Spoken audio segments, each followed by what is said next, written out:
Good evening to all of you. आज के इस वीडियो में हम केमिस्ट्री क्लास +1 का जाओ लेक्चर 1 करने वाले हैं। सम बेसिक कंसेप्ट जो है केमिस्ट्री के हम यहाँ पे जाओ सीखेंगे, जो कि आपको HP TGT, HP TET, HP PhD में यहाँ से जाओ कुछ ना कुछ जो क्वेश्चन से जाओ एक आधा क्वेश्चन आपको यहाँ पे देखने को मिल सकता है। बेसिक बेसिक जाओ केमिस्ट्री हम यहाँ पे जाओ सीखने की कोशिश करेंगे। ठीक है, तो आज इस वीडियो में हम जाओ जनरली जो सम बेसिक कंसेप्ट में जो मैटर के बारे में जो डिस्कस करेंगे, थोड़ा सा डेफिनेशन देखेंगे। ठीक है, और सीखने की कोशिश करेंगे केमिस्ट्री के बारे में। ठीक है, एंड सैटरडे और संडे को जो है हमारी जो केमिस्ट्री की क्लासेस होंगी, बाकी के जो मंडे टू फ्राइडे जो हमारी बायोलॉजी की क्लासेस देखने को आपको मिलेगी। ठीक है, तो आइए चलिए वीडियो को शुरू करते हैं। टेलीग्राम को आप ज्वाइन कीजिए, लिंक उसका डिस्क्रिप्शन बॉक्स में, वहां से ज्वाइन कर सकते हैं। तो शुभम वहां पे आपको हर एक जो नोटिफिकेशन मिल जाती है, आप उसको जरूर देखिएगा, वहां पे ज्वाइन कर लीजिएगा। एंड शुभम gktrick.blogspot.com पे जाओ, मेरा आप ब्लॉग पढ़ सकते हैं। जो भी हम आज लेक्चर लेंगे उसका जाओ वहां पे ब्लॉग आपको मिल जाएगा। ठीक है, तो आप उसको जाओ पढ़ सकते हैं, ज्वाइन कर लीजिएगा इसको, ये भी लिंक आपको डिस्क्रिप्शन बॉक्स में मिल जाएगा आपको। ठीक है, तो आज हम यहाँ पे some basic concept of chemistry जो है यहाँ पे पढ़ेंगे। आइए चलिए वीडियो को शुरू करते हैं। तो देखिए यहाँ पे केमिस्ट्री में हमने जो है सबसे पहले डेफिनेशन जाननी है, और डेफिनेशन के बाद हम मैटर के बारे में जानेंगे, मैटर के टाइप्स जो है यहाँ पे जो हम करेंगे। ठीक है, सबसे पहले तो यहाँ देखिएगा केमिस्ट्री की अगर डेफिनेशन की बात करते हैं तो देखो ये क्या है, किस किस ब्रांच है, ये साइंस की ब्रांच है। किसकी ब्रांच है? साइंस की ब्रांच है। और जनरली इसमें क्या होता है, हम जो डील करते हैं किससे? मैटर से डील करते हैं। तो इसको बोल सकते हैं हम, it is the branch of science which deals with the matter. ठीक है, composition of the matter which deals with the composition of matter. अब यहाँ पे ध्यान दीजिएगा कि मैटर असल में है क्या, क्या है मैटर असल में है क्या। डेफिनेशन में आपको बात बताऊंगा, मैटर के बारे में देख लीजिएगा यहाँ के सबसे पहले कि मैटर क्या है। Anything that occupy space and possesses mass and can be felt by anyone और more of our senses is called as matter. ठीक है, जो वो सब्सटेंस जो है जो स्थान घेरता है, ठीक है, जिसका मास होता है और जो फिल करता है, वो क्या है? सारा का सारा क्या है? मैटर है। एक अगर ह्यूमन बॉडी की बात करते हैं तो वो भी जो स्पेस घेरती है, उसका भी मास होता है, वो भी फील करती है, तो वो क्या है? वो भी क्या है? मैटर है। तो एनीथिंग जो ऑक्यूपाई करता है स्पेस को, उसका मास होता है, वो फील करता है, ठीक है, वो क्या है? सारा का सारा मैटर है। ठीक है, अब ध्यान दो, मैटर को हम जाए जनरली दो टाइप से जानते हैं। आज हम फिजिकली करेंगे, कल हम केमिकल करेंगे। ठीक है, अगले सैटरडे को। तो देखिए यहाँ पे दो मैटर हैं, दो टाइप के मैटर हैं, एक फिजिकल है, एक केमिकल है। केमिकल में जिसमें केमिकल कंपोजिशन से के बारे में बात होती है, फिजिकल में जिसमें हम जाओ फिजिकल स्टेट, फिजिकल जो स्टेट है किसी भी ऑब्जेक्ट की, उसके बारे में बात करते हैं। ठीक है, तो यहाँ पे याद रखो केमिस्ट्री की डेफिनेशन हम जब बात करते हैं तो केमिस्ट्री में आपको ध्यान देना है, it is the branch of science that deals with the composition of matter and also the physical, ये वाली physical and chemical characteristics associated with different material objects. ठीक है, जो आपके फिजिकल और केमिकल कैरेक्टरिस्टिक्स को स्टडी करता है, जो कि किससे एसोसिएटेड है? डिफरेंट मटेरियल ऑब्जेक्ट से, डिफरेंट टाइप के मैटर से जो एसोसिएटेड है, वो होती क्या स्टडी? उसकी केमिस्ट्री बोलते हैं। क्या बोलते हैं उसको? केमिस्ट्री बोलते हैं। तो ये डेफिनेशन पता होनी चाहिए। It is the branch of science that deals with the composition of matter and also the physical and chemical characteristics associated with the different material objects is called as chemistry. ठीक है, matter क्या है? जो occupy करती है space को, जिसका मास होता है, जो फील करता है, ठीक है, अपने सेंसेस से, तो वो मैटर है। ठीक है, और मैटर के कितने टाइप्स हैं? दो टाइप्स हैं, फिजिकल मैटर है और एक केमिकल मैटर है। तो याद रखो, जो फ्रेंच केमिस्ट थे एंटोइनो लेवोइजियर, वो उनको बोला जाता है फादर ऑफ मॉडर्न केमिस्ट्री। ठीक है, फादर ऑफ मॉडर्न केमिस्ट्री उनको जो है बोला जाता है। एक बार मैं आगे दिखा देता हूं आपको थोड़ा सा यहाँ पे बनाकर कि ये मैटर है। तो मैटर के दो टाइप्स है। क्या है? दो टाइप्स है, एक फिजिकल है, एक आपका केमिकल है। क्या है? केमिकल है। ध्यान देंगे, फिजिकल स्टेट ऑफ मैटर में सॉलिड आता है, सेकंड आता है आपका लिक्विड, एंड फिर आता है आपका गैसेस। ठीक है, ये फिजिकल स्टेट ऑफ मैटर है। और ध्यान देंगे दूसरा कि केमिकल कंपोजिशन में प्योर सब्सटेंस आएंगे, ठीक है, और एक आपका मिक्सचर रहेगा। प्योर सब्सटेंस में भी आपको याद रखना है कि एक यहाँ पे एलिमेंट आ जाएगा और एक यहाँ पे कंपाउंड आ जाएगा। मिक्सचर में आपको याद रखना है कि होमोजीनस मिक्सचर और हेट्रोजीनस मिक्सचर यहाँ पे देखने को आपको जो मिल जाते हैं। एलिमेंट में भी आपके पास मेटल्स, नॉन मेटल्स और मेटलॉइड्स आपको यहाँ पे देखने को मिलते हैं। और कंपाउंड में आपको जो ऑर्गेनिक कंपाउंड और इनऑर्गेनिक कंपाउंड आपको देखने को मिल जाएंगे। ठीक है, तो इसमें हमको यही चीजें के बारे में बात करनी है। ठीक है, कि फिजिकल मैटर क्या होता है, केमिकल मैटर क्या होता है। तो सबसे पहले हम फिजिकल मैटर के ऊपर चलते हैं, आगे चलेगा। तो फिजिकल मैटर में आपको यहां पे ध्यान देना है, फिजिकल मैटर में, कि यहां पे किसी भी ऑब्जेक्ट की फिजिकल स्टेट के बारे में जो क्लासिफाई जो किया गया है, आधार पर उसको क्लासिफाई किया गया है। ठीक है, के आधार पर, जैसे सॉलिड, लिक्विड और गैसेस, ये three physical states of matter है। तो सिंपल ध्यान देंगे, सॉलिड, सबसे पहले देखो एक आइस है, क्या है, आइस है, एक बर्फ का टुकड़ा है। तो याद रखो इसकी डेफिनेट शेप भी है, डेफिनेट शेप क्या है इसकी, डेफिनेट शेप है, और दूसरा इसकी डेफिनेट वॉल्यूम है, क्या है इसकी, डेफिनेट वॉल्यूम है। तो याद रखो ये सॉलिड है। फिर आ गया आपका बात लिक्विड, लिक्विड की बात आती है।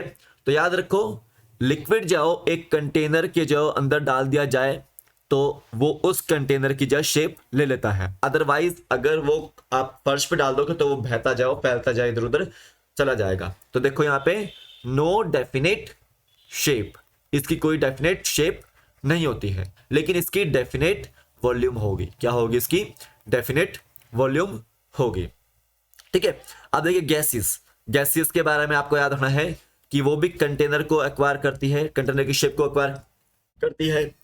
ठीक है, और दूसरा याद रखना है कि इसकी वॉल्यूम भी नहीं होती है, वॉल्यूम किसकी होगी, कंटेनर की होगी। तो याद रखना है gases do not have definite, do not have definite shape and no definite volume. ठीक है, उसकी जो वॉल्यूम भी जो नहीं होती है। ठीक है, इसको याद रखना है। अब देखो सबसे पहले सॉलिड के बारे में बात करता हूं यहाँ पे। A solid possess definite shape and definite volume which means it can not be compressed on applying pressure. किसी भी सॉलिड को आप जो कंप्रेस जो नहीं कर सकते जब आप उसके ऊपर प्रेशर लगाओगे। ठीक है, याद रखो जितने भी सॉलिड्स हैं वो आपके हार्ड और रिजिड देखने को मिलता है, जैसे कि metals, wood, bricks, rock salt, जितना भी है, जैसे कॉमन सॉल्ट होगा, सोडियम क्लोराइड होगा, कॉपर सल्फेट हो गया, या फिर शुगर होगी, ये सब क्या है, सॉलिड सब्सटेंस है जिसको हम जाओ अप्लाई करने, प्रेशर अप्लाई करने के बाद भी जो कंप्रेस जो नहीं कर सकते। इनकी डेफिनेट शेप है और डेफिनेट वॉल्यूम है। ठीक है, सेकंड देखिए यहाँ पे लिक्विड की बात आती है। तो देख लिक्विड में डेफिनेट वॉल्यूम होती है बट कोई भी डेफिनेट शेप यहाँ पे नहीं होती है, वो एक वेसल की जो शेप को एक्वायर जो करता है, जैसे कि वाटर हो गया, मिल्क हो गया, अल्कोहल हो गया और ऑयल हो गया। ठीक है, ये आपका क्या है, लिक्विड है। क्या ये लिक्विड है। आप देखिए गैसीय स्टेट, गैसीय स्टेट में क्या है कि ना तो गैसीय स्टेट में डेफिनेट वॉल्यूम होती गैसेस में, और ना ही उनकी डेफिनेट शेप होती है। ठीक है, और ये जैसे ही आप अप्लाई करोगे प्रेशर तो ये लार्ज एक्सटेंट पे जाओ कंप्रेस जाओ होती है, और याद रखना है ये शेप लेती है किसकी, कंटेनर की, अगर उसमें एनक्लोज जाओ की गई है। तो air, oxygen, nitrogen, ammonia, carbon dioxide, ये सब आपके चाहो क्या है, गैसेस हैं। ठीक है, अगर बात की जाए तो एटमॉस्फेयर, एटमॉस्फेयर क्या है, ये क्या है, एक तरह से ब्लैंकेट ऑफ अर्थ। कैसे है ब्लैंकेट ऑफ अर्थ, कि जो ये कवर अप करता है अर्थ को। ठीक है, with the mixture of air. ठीक है, मिक्सचर ऑफ एयर है, इसको बोल सकते हैं। आप याद रखो यहाँ पे नाइट्रोजन गैस भी है, ऑक्सीजन भी है, कार्बन डाइऑक्साइड भी है एंड आर्गन भी है, and there are some other gases also. तो याद रखना है हमारे एनवायरनमेंट में 78% कौन सी गैस है, नाइट्रोजन है, 21% कौन सी है, ऑक्सीजन है, 0.03% गैस कौन सी है, कार्बन डाइऑक्साइड है, एंड अदर देन दिस आपकी आर्गन और अदर गैसेस आपकी आ जाएंगी। तो most abundant gas on our atmosphere is nitrogen, second most abundant gas on our atmosphere is oxygen. ठीक है, तो इसमें याद रखना है कि जो शेप को, जिसका डेफिनेट शेप होगा या डेफिनेट वॉल्यूम होगा तो वो सॉलिड होगा, जिसका डेफिनेट शेप नहीं होगा पर डेफिनेट वॉल्यूम होगा वो लिक्विड होगा, और जिसका डेफिनेट शेप भी नहीं होगा और डेफिनेट वॉल्यूम भी नहीं होगा वो आपका गैसियस जो होगा। ठीक है, ये आपको याद रखना है। तो अमोनिया, यहाँ देखो अमोनिया की बात हो रही है, तो ये आपका जाओ गैसेस है, ऑक्सीजन गैस है, ठीक है, नाइट्रोजन गैस है, ठीक है, अमोनिया गैस है, कार्बन डाइऑक्साइड क्या है, गैस है। ठीक है, ये आपको ध्यान देना है। अभी थोड़ा सा आगे चलते हैं, थोड़ा सा यहाँ पे देखिएगा, what is the difference between gas and vapour. Gas और वेपर के बीच में क्या डिफरेंस है, समझिएगा यहाँ पे कि जैसे वेपर्स की अगर बात करें तो याद रखेंगे कि ये रूम टेम्परेचर पे लिक्विड रहता है। ठीक है, वेपर्स आपके रूम टेम्परेचर पे लिक्विड रहेंगे, जबकि जो गैस होती है वो रूम टेम्परेचर पे लिक्विड जो नहीं रहती। ये आपको ध्यान देना है, ठीक है, ये आपको ध्यान देना है। अगर हम बात करें वाटर वेपर्स की, ठीक है, अगर रूम टेम्परेचर मिलेगा, इसको नॉर्मल टेम्परेचर मिलेगा तो ये लिक्विड बनेगी। क्या बनेगी? लिक्विड बनेगी, लिक्विड रहेगा, ठीक है। अगर याद रखो अमोनिया रूम टेम्परेचर पे रहेगा तो वो गैस ही रहेगी। क्या रहेगी? गैस की गैस रहेगी। तो देखो जितने भी वेपर्स हैं वो आपके रूम टेम्परेचर पे लिक्विड रहते हैं, और याद रखो जो गैस है वो रूम टेम्परेचर पे कभी भी लिक्विड जाओ नहीं होती है। तो ये डिफरेंस है गैस और वेपर्स के बीच में। अब यहाँ पे आपको याद रखना है सॉलिड, लिक्विड और गैस के बारे में या फिर वेपर्स के बारे में। अगर देखो आइस है तो अगर आप उसको हीट करोगे तो आइस क्या है? सॉलिड है, तो वो क्या बनेगा? वाटर बनेगा। अब वाटर को हीट करोगे तो वो क्या बनेगा? वेपर्स बनेंगे। उसके क्या बनेंगे? उसके वेपर्स बनेंगे, ठीक है। तो आइस से वाटर बन रहा है तो मेल्टिंग प्रोसेस हो रही है यहाँ पे, ठीक है। और वाटर से अगर वेपर्स बन रहे हैं तो यहाँ पे इवेपोरेशन हो रहा है। क्या यहाँ पे? इवेपोरेशन हो रहा है। और इवेपोरेशन जब होता है तो वो कूलिंग करता है। क्या करता है? कूलिंग करता है, ठीक है। आप देखो जब वेपर्स कूल डाउन होंगे तो वो वाटर बनेगा, और वाटर में जब कूल डाउन होगा, टेम्परेचर कूल होगा तो आपका आइस बनेगी। That is the process of condensation. क्या बोलेंगे इसको? कंडेंसेशन बोलेंगे, ठीक है। अगर गैस डायरेक्टली सॉलिड बनती है या सॉलिड डायरेक्टली गैस बनता है तो वो क्या होता है? आपका सब्लिमेशन। क्या बोल सकते हो उसको? जब आपकी जाओ सॉलिड डायरेक्टली जाओ गैस बनता है, that is the sublimation. As in case जो नेपथलीन बॉल्स होती है, ठीक है, जिनको हम कपड़ों के बीच में रखते हैं ताकि जाओ वहां पे कोई दीमक वगैरह ना लगे, तो नेपथलीन बॉल्स क्या होती है? एक सॉलिड सब्सटेंस है और वो गैस में कन्वर्ट होती है। तो ये that is the process of sublimation. अगर बात की जाए कि एक कैम्फर होता है, कपूर जिसको बोलते हैं, तो कैम्फर भी क्या है? सॉलिड है। अगर वो डायरेक्टली गैस में कन्वर्ट हो जाता है, अगर आप उसको हाथ में रखोगे तो डायरेक्टली गैस में कन्वर्ट हो जाता है। तो that is the process of sublimation. क्या बोल सकते हैं उसको? सब्लिमेशन बोल सकते हैं, ठीक है। इसको आपने याद रखना है। अब नेक्स्ट क्वेश्चन देखिएगा, how three states of matter actual differ in interparticle spaces, sorry यहाँ पे स्पेस जाएगा, as well as interparticle forces. देखो अगर यहाँ पूछा गया है कि तीन स्टेट्स ऑफ मैटर है जैसे सॉलिड, लिक्विड और गैसेस है, तो उनके बीच में जाओ इंटर पार्टिकल स्पेसिस होता है वो कैसे डिफर करते हैं आपस में, ठीक है। देखो यहाँ पे ये सॉलिड है, यहाँ पे आपका ये सॉलिड है, ये आपका जाओ लिक्विड मान लिया हमने इसको, और ये हमने गैसेस मान लिया। तो यहाँ पे देखो, यहाँ पे जो पार्टिकल्स होंगे वो काफी क्लोज होंगे। पार्टिकल्स के बीच में जाओ बिल्कुल भी स्पेस देखने को आपको जो यहाँ पे नहीं मिलेगा। तो ये सॉलिड है जहाँ पे आपको जाओ बहुत कम स्पेस देखने को मिला है। अब ये देखो यहाँ पे एक ये लिक्विड के बारे में बात करता है, यहाँ पे देखो एक यहाँ पे पार्टिकल है, एक दूसरा यहाँ पे पार्टिकल है, तीसरे यहाँ पे, तो देखो स्पेस जाओ काफी ज्यादा है। तो देखो यहाँ पे ये लिक्विड है।